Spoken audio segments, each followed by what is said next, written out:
بسم اللہ الرحمن الرحیم۔ سوال یہ کیا جاتا ہے کہ کیا کوئی شخص قرض لے کے قربانی کر سکتا ہے؟ عرض یہ ہے کہ قربانی اس شخص پر واجب ہے جس میں قربانی کرنے کی استطاعت ہو، وہ نصاب کا مالک ہو، اور جس کے اندر قربانی کی کیپیسٹی ہی نہیں، شریعت اس پر قربانی لازم اور واجب ہی نہیں کرتی۔ تو جس شخص پر قربانی واجب ہی نہیں، وہ خواہ مخواہ قرض لے کر اپنے اوپر بوجھ کیوں لاد رہا ہے،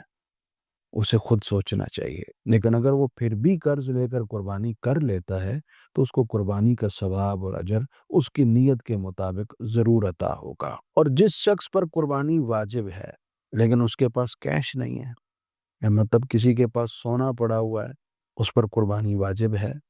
لیکن کیش نہیں ہے، تو وہ